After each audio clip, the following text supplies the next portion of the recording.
Đây anh ơi, mẹ đưa máy cho vợ con mới. Mẹ đưa máy cho vợ con mới ạ. Mô tô mà. Ok.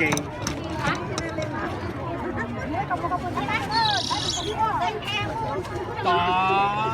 Xem chế cho bà ăn đi. Họ chế được. Lo thôi là bo. Đến nó xinh xinh. Cây 300 có người chốt rồi anh ạ. Đến nó sống bên bạc.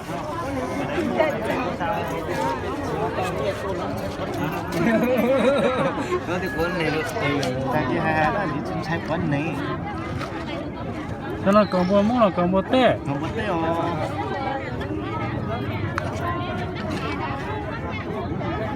do lục ai trong con nữa đấy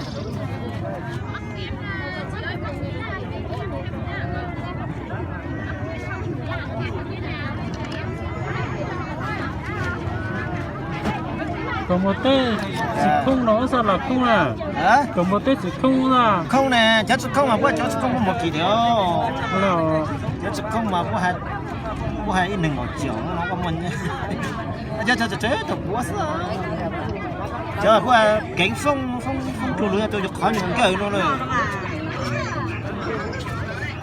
Đây mẹ 300 này bác ơi. 180 hả